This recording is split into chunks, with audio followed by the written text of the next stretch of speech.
દિયોદર ખાતે આજે 3 તાલુકાના રબારી સમાજના લોકોની મહત્વની બેઠક યોજાઈ। દિયોદર ખાતે આજરોજ રબારી સમાજની સામાજિક સુધારણા બાબતે સામાજિક આગેવાનો અને ડીસા પૂર્વ એમએલએ ગોવાભાઈ રબારી તેમજ ધાનેરા એમએલએ માવજીભાઈ દેસાઈની આગેવાનીમાં સામાજિક માળખા બાબતે ચર્ચા કરવા મીટિંગ યોજાઈ, જેમાં વર્ષો જૂના કુરિવાજો ત્યજી દેવા, સામાજિક સમરચના થયા, શિક્ષણનો વ્યાપ વધે, વ્યસન મુક્ત સમાજ બને, મોત અને લગ્નમાં થતા ખોટા ખર્ચા પર કાપ કઈ રીતે મૂકી શકાય એ બાબતની ચર્ચાઓ સમાજ સાથે કરવામાં આવી।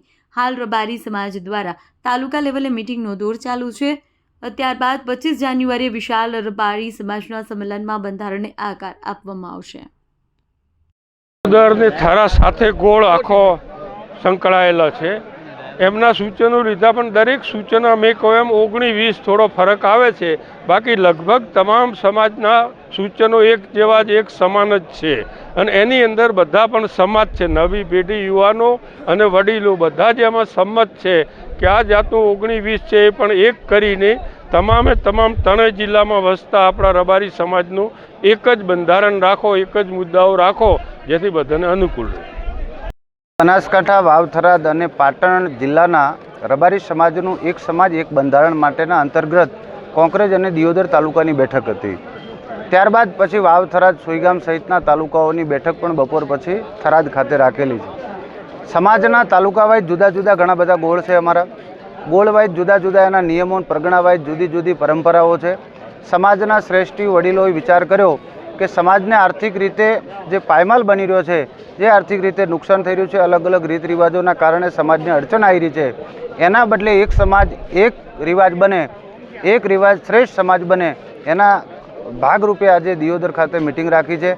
કોંકરેજ અને દિયોદર તાલુકાના બહોળી સંખ્યામાં લોકો ઉપસ્થિત રહ્યા અને પોતાના અલગ અલગ જે સુઝાવો અને સૂચનો કર્યા છે એને લખવામાં આવ્યા છે। આગામી સમયમાં 3 જિલ્લાના જે શ્રેષ્ઠીઓ છે એ એક જગ્યાએ મળી દરેક તાલુકાના જે સુઝાવ સૂચનો આવ્યા છે એના ઉપર ગહન ચર્ચા કરશે। સારા મુદ્દાઓ છે એનો સમાવેશ કરવામાં આવશે।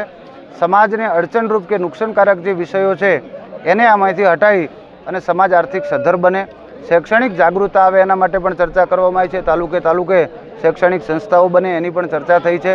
સમાજ સૌ સાથે હળીમળી આર્થિક સમૃદ્ધ, શિક્ષિત અને પ્રગતિશીલ બને, સારા પશુપાલન, ખેતીવાડીના ધંધા કરે, નોકરી ધંધામાં જોતરાય, આ સહિતની જે મુદ્દાઓની ચિંતા આજની બેઠકમાં કરવામાં આવી છે।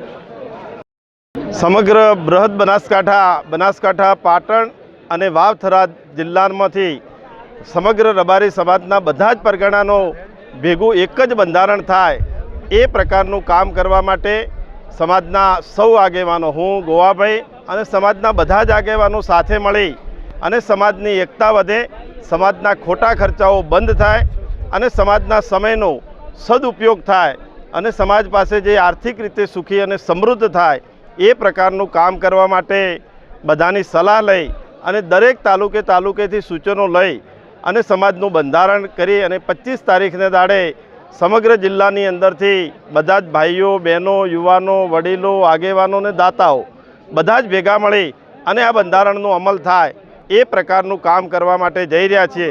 ત્યારે આપના માધ્યમથી સમગ્ર સમાજને હું અપીલ પણ કરું છું કે સમાજનું સંગઠન થાય, સમાજની એકતા વધે અને સમાજ વધારે સંગઠન થઈ અને સંસ્કૃતિ પ્રમાણે, હિન્દુત્વ પ્રમાણે આગળ વધે અને શિક્ષણની અંદર આગળ વધવા માટે આ એક સમાજનું બંધારણ કરી એમાંથી બચત થયેલા પૈસા એ સમાજના શિક્ષણમાં વપરાય અને એ એના ઘર, એના પરિવાર અને એના દીકરા અને દીકરીના ભણતર માટે અને સંસ્કાર માટે વાપરે એવી આપના માધ્યમથી અપીલ પણ કરું છું અને ખૂબ મોટી સંખ્યાની અંદર સમાજ આવે એ જ વસ્તુ।